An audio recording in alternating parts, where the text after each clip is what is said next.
you would have these 3 posts, and let's say these are panels now, and if you cut, and what we tried to do is a 6-inch hole. Okay, so 6-inch hole here, 6-inch hole here, and a 6-inch hole here. And if you kind of picture that, and if the laser was able to thread the needle between those 3 holes, then on the very end, at the 4-mile mark, we had a panel. And on that panel was marked the height of the circle that we cut out, and then 10 feet above it, right? And so that was the original plan. Now, in the movie, you saw the experiment that was 3 feet, and that's why they talk about 17 feet and 23 feet. And I also pointed that out, too. They don't even ever mention that in the movie. I'll show that part right now because this is where it's funny. So they're talking about it here and saying further. There we go. Let's go here. Turn this on. Oh, so they're talking about it here. And let me get. So this is us cutting the circles out of these panels. That's about a 6-inch hole, right? Measured this way. And so the goal is to pass that laser through this hole, through the one down further, through the one down further, and then seeing where the beam ends up on the far backboard. Because if it ends up at the same height as all the holes were cut, meaning I think we cut at 17 feet off the water line. So if this is cut at 17 feet, the second panel, the third panel, then if it hits the backboard at 17 feet, then the Earth is flat. If it hits the backboard at 10 feet higher than that, then there's curvature. There's no other explanation that I can think of. Now, the problem was I saw somebody saying something the other day, like, oh, that's not what it's called. I don't know what it's called, but if the beam hits any part of that circle that you cut out, it creates an interference pattern. And they have an image on here where you can actually see what I'm talking about. Okay, this one. Oops, go back a little bit. Okay, so this is what happened to the beam. See the blue? That's a blue beam from a laser. It's shot from 4 miles to our right? So from 4 miles away, that beam is coming, and it's hitting this. And the fact that it's kind of snowed and it's like a blotch, it's not a coherent beam anymore, is because at some point that beam was hitting one of the circle panels, the edges, and it interferes with the entire coherent laser. So the laser's going through. As soon as it hits any part of the outside, the whole entire beam gets broken up and put into this mess. And really what should have happened was we should have had a mark at 17 feet and then one 10 feet higher. Now, again, in the movie, everything got moved to 3 miles, and we did, so it was 17 and 26. I'm sorry, 17 and 23. But they describe it really funny here, and you can actually hear them edit my voice. Let's see if we can hear it. Oops, so you're not sharing with the sound. Okay, I'll just leave it off. So you'll notice here, this is kind of, and it wasn't me, this was Enrique was standing over here. I was at the camera position, and we told Enrique, and 17 feet was up by his chest, okay? And so I told Enrique, hold the light at 17 feet. And he said, okay, he's holding it at 17 feet. And then I said, okay, we couldn't see it at 17 feet. So I said, can you raise it up above your head? And he raised it up above his head, and we could see it. And I said, oh, interesting.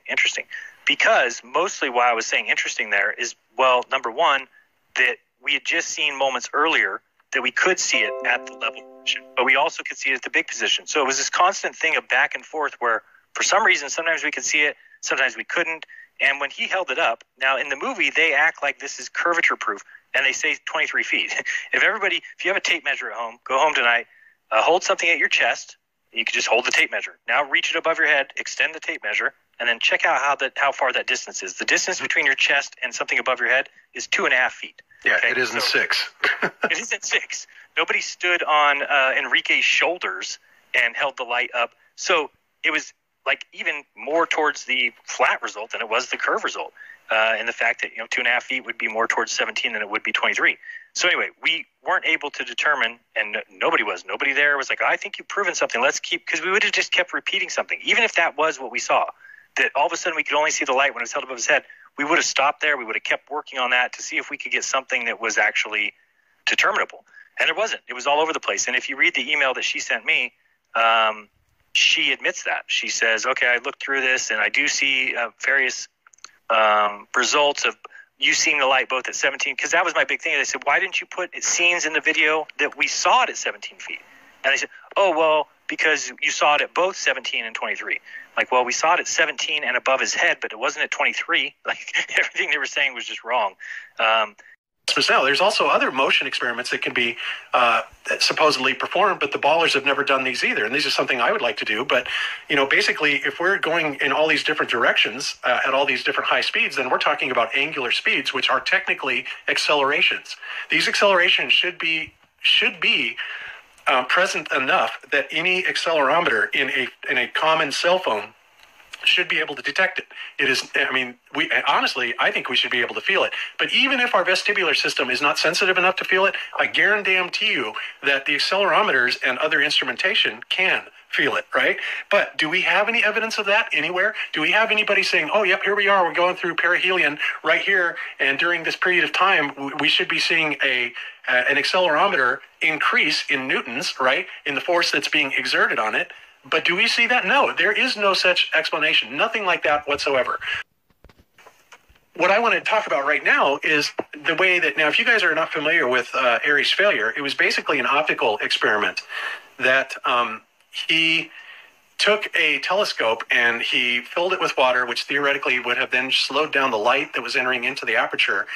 And he would have to increase the angle as it came into the telescope if it was the Earth rotating, right? And if it wasn't, then he could just leave it where it was. Well, after all this thing, and I could actually play this if you want to, but after all this, so they find out, sure enough, he doesn't have to increase the angle because the light is already coming in at the correct angle, which is a beautiful, perfect optical experiment. And I probably butchered the hell out of the definition, the explanation of it. But, fortunately, I do have an animation, and Malcolm does a good one on this. But so that was one proof that they had. And, beyond that, they also had Michelson-Morley, which was looking for motion in a linear fashion, not a curvilinear, but a straight linear fashion, right? And did they find it? No, they did not. So it came up as a null experiment. Now, before I get into that, let me just say what we did to back up the Airy's failure experiment and also to prove that it was not the Earth rotating, right? So we devised a really simple method, and you can picture this in your mind of, we're saying that first of all, the ballers are saying that it is the reason for the 15 degrees per hour rotation is because the ball itself, the sphere of the Earth, is turning at 1,037 miles per hour, which is 15 degrees per hour. And that's why, okay? End of story. But you can also look at it if we're on a flat Earth and we're looking up and, we don't sense that we're moving, but we look up and we see the stars in the heavens also rotating at 15 degrees per hour. So the flat earthers are saying, well, we're on a flat Earth and we're seeing the sky going around us at 15 degrees per hour, and we're saying that it's the luminiferous ether. So we have to look back at what the characteristics of the luminiferous ether are, how science has defined this medium that has been known for hundreds of years. And basically what they say is it behaves much in the same way as a magnetic field does. It manifests and it moves in a toroidal fashion with an imploding centripetal motion in the center and an exploding centrifugal motion going out to the outside. Magnetic fields do that, as does the ether. And there's about a 90 degrees phase difference to that, but I won't confuse you with that. So then we thought, okay, well, if that's the way that the ether is actually propagating, then if you think about that toroid rotating from top to bottom, that you're going to see different rates of rotation from the higher areas of a tornado or a vortex than you would on the lower. So think of a tornado, right? So if we see a tornado, we've got the big funnel cloud at the top, and as it comes down to the ground, it gets smaller and smaller and smaller and rotates faster and faster and faster, right? So that would be representing kind of the centripetal rotation characteristics of the luminiferous ether, right? And so we reasoned out that if that is in fact the case, then we should be able to take that fiber optic gyro and take a measurement at a specific place on a very specific latitude, and we did, and that latitude was at Pikes Peak, Colorado, and it was at 14,125 feet that we took that measurement. And then we moved directly east in Colorado out to the plains. And Colorado, by the way, is a beautiful place to do this because that's one of the few places that you can go from, 14,000 feet to 4,000 feet in, an hour or so. So we did that, and we went directly east, and we took measurements on the exact same latitude line. And what we found was a greater, almost a 2 degree per hour deviation on the rotation difference, right? Well, if it's 2 degrees per hour, then that's going to be 48 degrees a day, right? Whoops, so much for that 360 degrees, right? So obviously, because of the fact that when we went out on the plains, it was rotating at a faster speed, which is exactly what we expected to happen, showing that we were picking up on the vortex coming down, right? There we had our proof, point blank, because the idea is if you were to do that on a ball, it wouldn't matter where you were as far as elevation, above the ball or, on the surface or wherever, because as long as you stay on the same latitude line, theoretically, your rate of rotation should remain absolutely static, but it didn't. And in fact, it was a huge variance, right? Big time variance, which of course you don't normally register that because you're dealing in ballpark figures because you can't get it right down to the gnat's ass. I wish that, and maybe they do. Maybe they will come up with a laser interferometer that will actually be sensitive enough to differentiate that extra degree per hour, so we could absolutely tell the difference in the two. But the problem is because the Earth is not rotating, you don't have anything to measure it against. So like I said, what we did is we checked it from one elevation from 14,125 to about 4,800 feet. It was around, not quite, but close to a 10,000 foot vertical Z-axis elevation drop.